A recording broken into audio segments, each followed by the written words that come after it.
Hi everyone, welcome back to yet another episode of podcast in Madlookz VFX. Today we have Rikin Patel with us sharing about his work and career. He completed his education in Vancouver Film School and excelled a career as a compositor in Canadian visual effects industry. So this podcast might give you a lot of insights about compositor role. So let's jump into the podcast.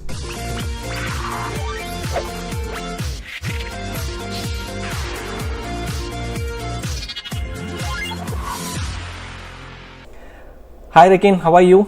Hi Manoj, I'm great. How are you? Yeah, I'm good too.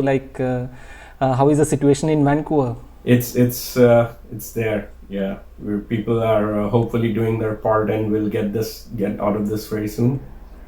Yeah. Yeah. How is the work and going on in Vancouver? It's great. We're lucky to be working from home, having our jobs in this time. So I'm grateful for this. Yeah, but work is going on, right? Yeah, work is absolutely going on, and we're pretty busy right now. Oh, One that's of good. the show is almost. We're done with the show, very close last few weeks. So yeah, it's a bit busy as well. So that's good. Yeah, that's happy news. Like all over the world, all this pandemic is happening, but still we are busy. That's God's grace. Yeah, exactly. So let's start the podcast. My first question is I used to ask this question to every people. So it's all about giving an intro. Okay. So I just want to know don't mind, who are you and what you do? Yeah, for sure. Yeah. So my name is Rikin Patel, and I'm a compositor at ILM in Vancouver. And yeah, I've been in Vancouver for past almost 10 years now. Nice. Yeah. So where are you working currently now? So I'm working at ILM, Industrial Light and Magic. That's my dream company. Yeah, it is Nice. for sure the haven for Yeah. visual effects artists. So yeah. So when you started working in ILM? I started working just last year, so it's almost 1 year now at ILM. Yeah, and Before that? before that, I was Yeah. at this company called CVD, Chris Van Dyke. So Okay. so that's also a very good a TV studio, and their okay. work is also amazing. I spent 3 months only, but I learned a lot in those 3 months. Yeah. Nice. Yeah. So I just want to know what is your educational background and surprisingly when I checked your LinkedIn profile, I saw you have graduated from Vancouver Film School, which is now a trending thing, all over the world people want to come and study in VFS. So I just want to know what is your experience graduating from VFS and what was your specialization there? Okay. Yeah. So yeah, back in India, I did my foundation in India, and after that, I was looking forward to learn more, and I always wanted to be a compositor because I loved working with color. So I looked for one of the best school, and VFS came up, and so I applied there, and I was fortunate to get into VFS, and so I came in 2011.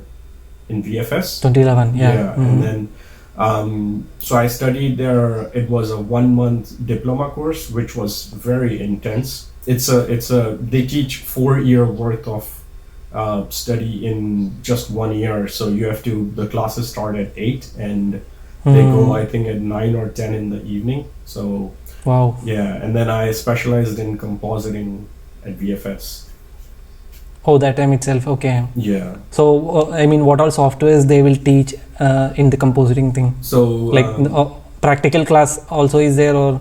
So yeah, they only teach related from to software. photography to Nuke and Photoshop, and there are everything you need to know to be a compositor. They will teach, and also their schedule or the study material that they provide, the exams and everything is very intense, and yeah, they have lots of amazing assignments from easy to really difficult. The most important is making your demo reel.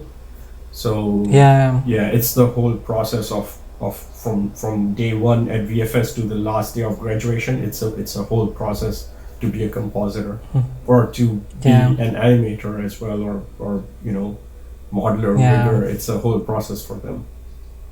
Yeah, I have seen many show reels of VFS in YouTube, Yeah, and I used to fascinate like by seeing those outputs. yeah. I mean, students are bringing up so much good quality stuff Absolutely. after studying from there. Yeah, it's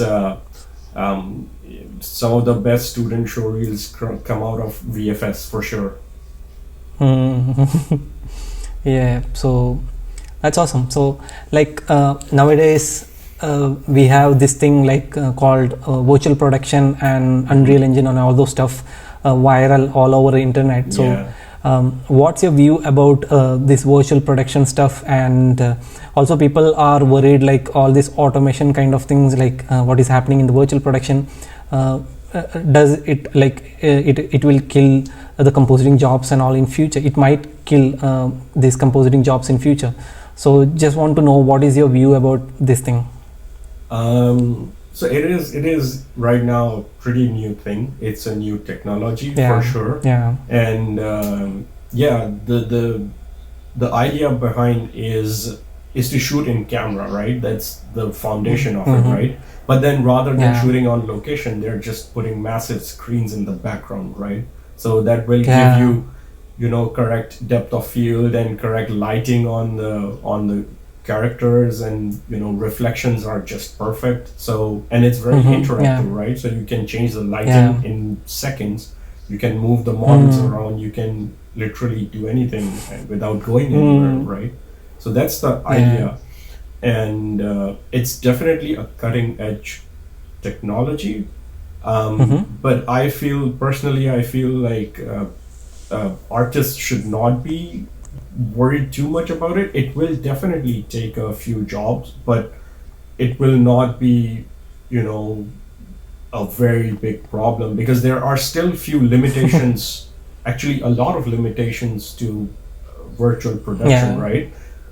For example, the amount of camera move they can do, it's very limited, right? They cannot build, a screen like in space, for example, or if they want to do physical explosions and stuff, they cannot do that. So it's still very limited, but yeah, it will. It's good for simpler stuff. For example, let's say ad kind of stuff. Yeah, or mainly like simple stuff, as in like drive-through comms, right? So for stuff like this, even for Mandalorian, they did pretty amazing. Yeah, that's what I was about to ask actually, because ILM did one complete series in virtual production. Yeah. And I didn't watch that, so I'm not able to tell like to how much extent it was successful. Yeah. But as a person from ILM, you could share some insights about that. Yeah, honestly, I missed that one too. I feel bad that I missed it, but it's definitely top on my list right now. Yeah. So I've seen a lot of like breakdowns and behind the scenes,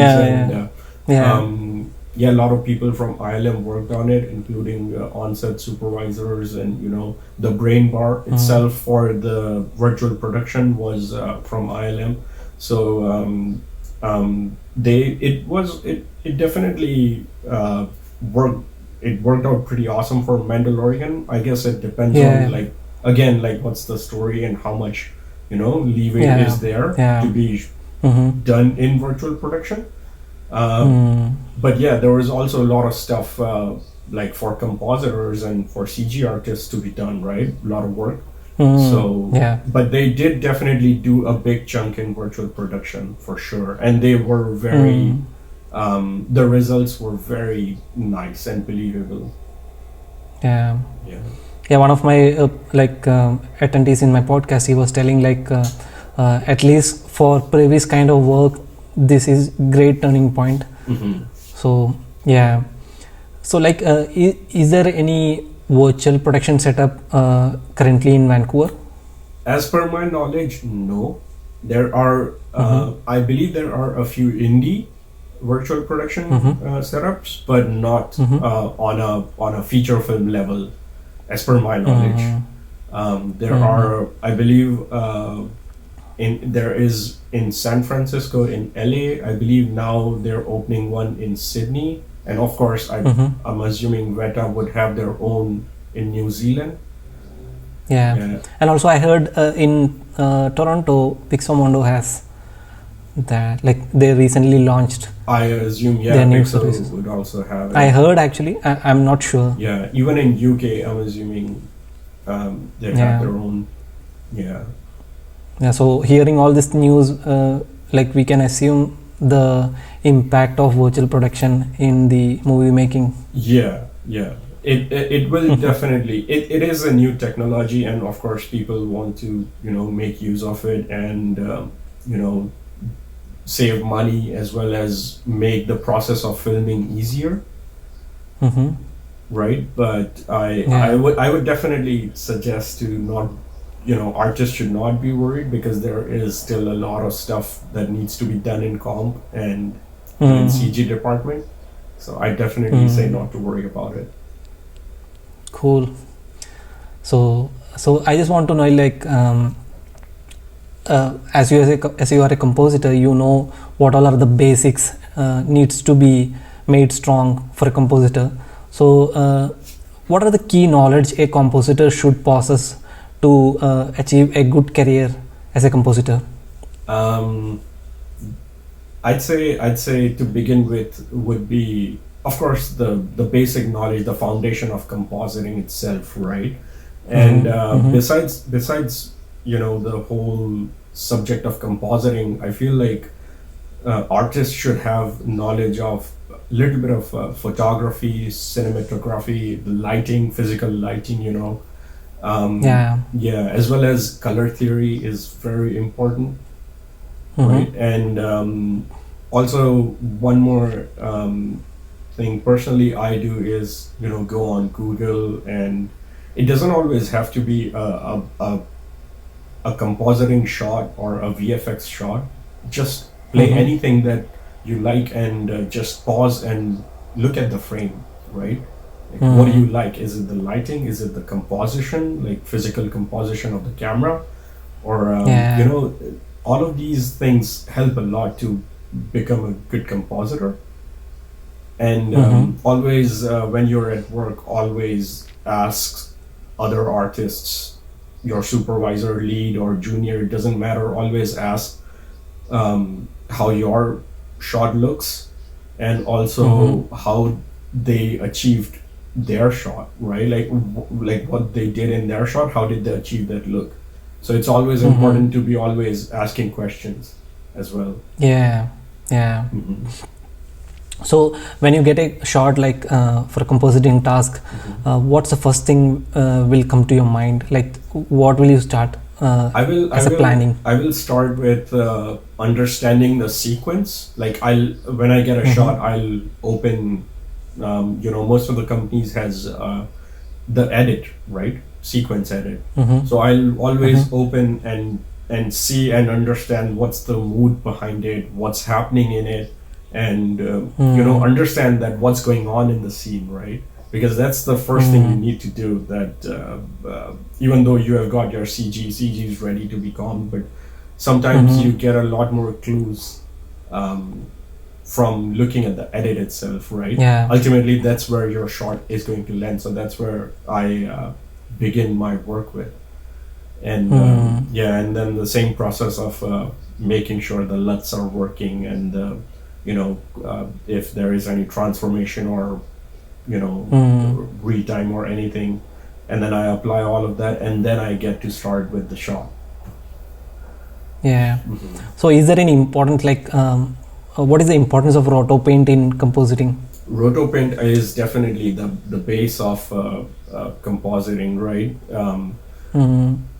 Usually if you want to be a compositor, that's a great way to start with Roto and paint, because that's I feel like that's the easiest way to get into compositing, to transition into compositing.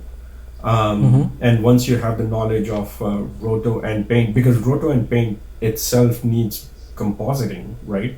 And the base knowledge of Nuke itself, how a lot of the nodes work. And Roto Paint also teaches you projection and maintaining the quality, grain check, black level. So that's also compositing, right? Yeah. Exactly. So, and then once you have all of those knowledge, it's very easy to transition into compositing. Yeah. So I definitely Perfect. say that's the foundation of compositing. Yeah.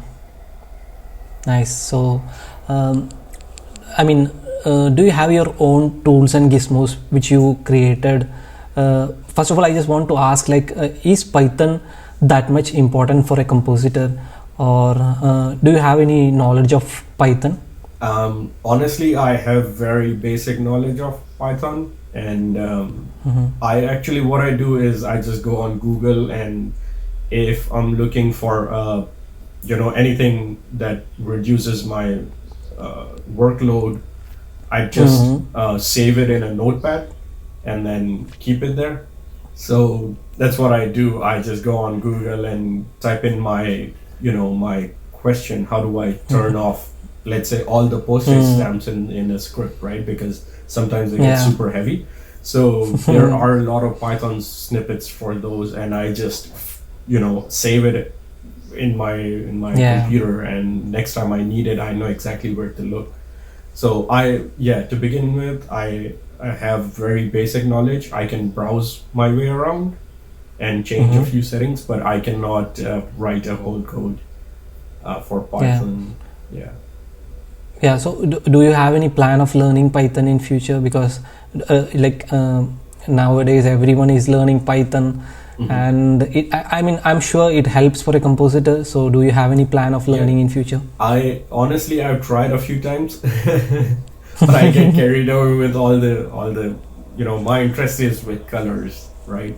So I started learning, and I get distracted, and I again look towards get distracted in color theories and stuff like that.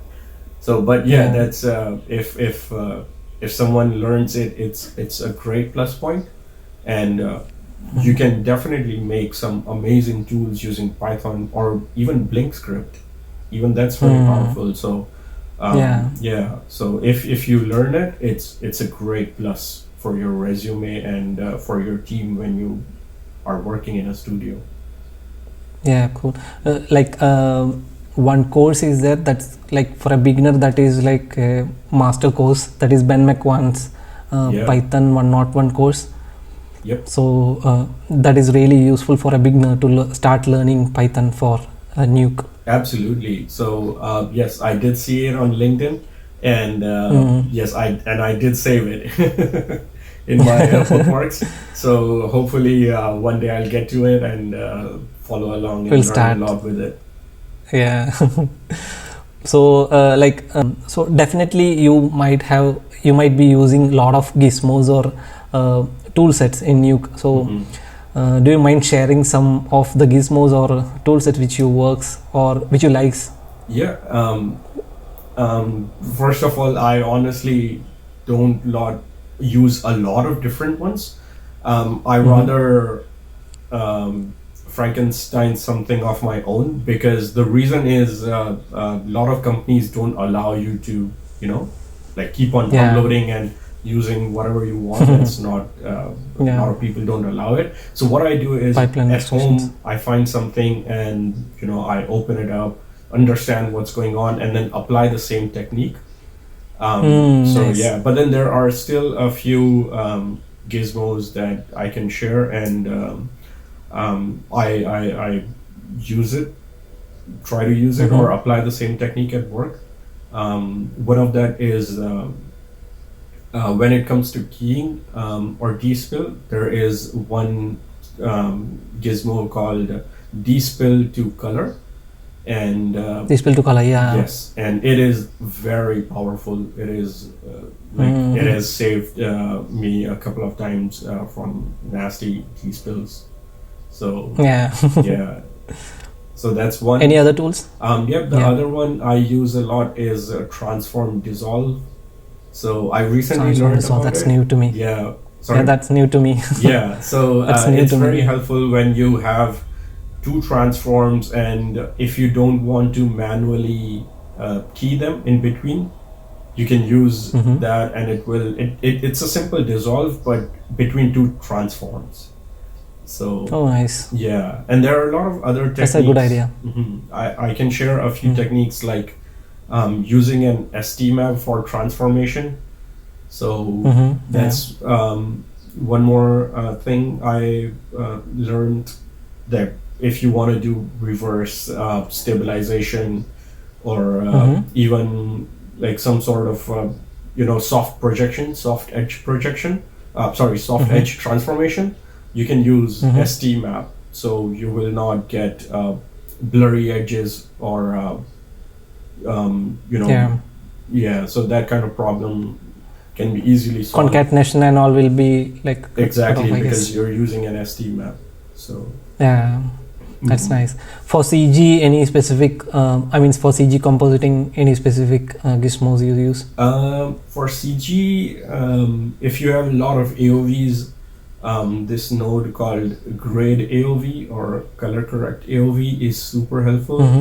And a lot of companies nowadays, they use this rather than building the whole setup for individual AOVs and then merging them up. Rather than breaking down all the AOVs, you can simply use grade AOV.